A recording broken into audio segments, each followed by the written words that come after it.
I'm Bhajan Cooke and I'm a potter in Wakefield. Clay is so special, right? I think it's because humans have been in contact with clay since the beginning of time, really. Like we've always been using it as a material. And so I think there's some magic between humans and clay. Just the act of creating, making something, turning something that's like raw clay into a form and then being able to work to the end of it, work through, is so satisfying. And like after a day of potting, I can look at everything that I've created and I can feel really good about, I can see the product of what I've done instead of just not having anything at the end of the day. 20 years ago when I was going to Gatineau School of the Arts, I was not meticulous at all. Like it was really free and loose.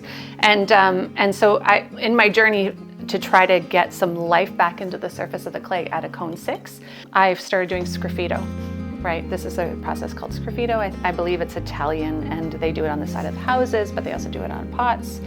And so I put on underglaze and then I draw on what I'm going to keep and then I carve the rest of the way so that you can get that little bit of texture like a lino block that you can see the little lines in there. So I feel like that adds in some energy to the surface of the pot, right? There's a little more spontaneity to the surface. This is like super meticulous work, which is not something I ever thought I would do because I'm more like, woo, just let it happen. My goal is 30 pieces a day, but it takes me a week to work through those 30 pieces, right? So if I was a potter that just glazed my work and didn't do any of this sgraffito on it, I could make so much more work. So it's a longer process. So I have to charge more for it, right? But my goal is to make as much as I can. But people love mugs, right? So I have to make hundreds of mugs for each show. And in the 2 different lines, right? And all the different styles, because I have like 3 styles in each mug. So this is a leather hard piece of pot, and then I've painted on just 3 different underglazes.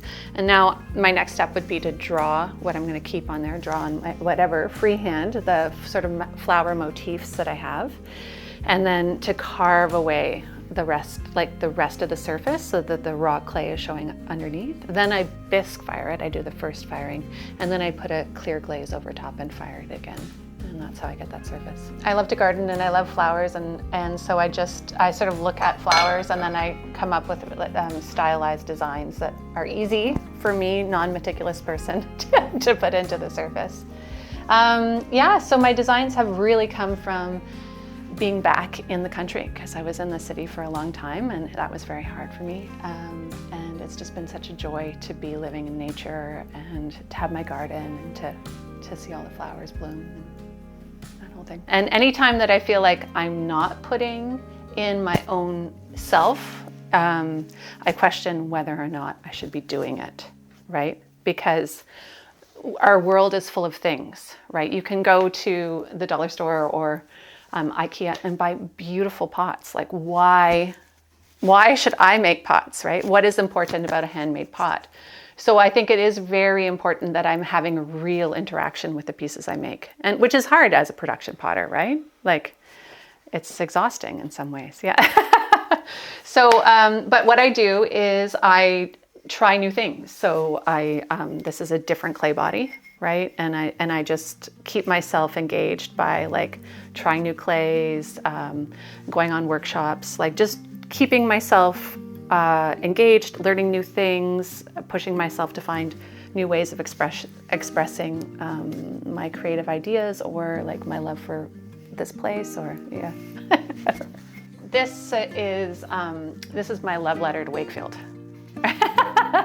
So this really came out of moving back here and just trying to capture that feeling of being here and the joy of being in nature again, And so that's the Gatineau River and the Gatineau Hills and the White Pines and the moon. So that's my love letter to being here. So it definitely is, this is all about being in nature and being so home. This is actually a slip, which is mainly like a clay body with a little bit of colorant in it, a little bit of a flux in it so that it is a bit shiny.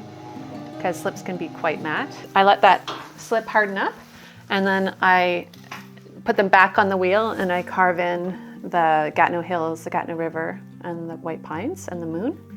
And then I'll fire this in the kiln once for the bisque fire. And then when it comes out, I'll wax this. So when you touch it, it'll be rough. Like if you touch one of those mugs, it's like rough here. And then I glaze this with 2 different colors of glazes, because I really like the contrast between the matteness of here and then the glossy silica, not silicone. Wakefield is like the best community. So I feel so supported by the folks here and the larger community, because I sell my work at the general store, at Juniper Farms, and at the Old Chelsea Gallery, and I do a lot of craft fairs. And I just find that the community is so supportive. Like, they are always buying my work and commissioning me to do things for weddings or stuff. So I have a very, very supportive community here. I also sell in Ottawa a lot, and that's great too. Yeah, I had a teacher when I was at Kootenai School of the Arts, David Lawson, and he said, it's a beautiful life being a potter, and it's totally true. Like, you're right, it's not about the finished product. Of course, I need people to buy my work in order to be able to keep on doing it, but it is the best life, right? To be in my studio and to be involved in creating every day and create what I want to create. Like, of course, I'm thinking about what people will buy, but it still has to resonate with me. I'm not making things that I don't want to make. I'm always making something I want to make, and that is so beautiful, right? It's such a gift.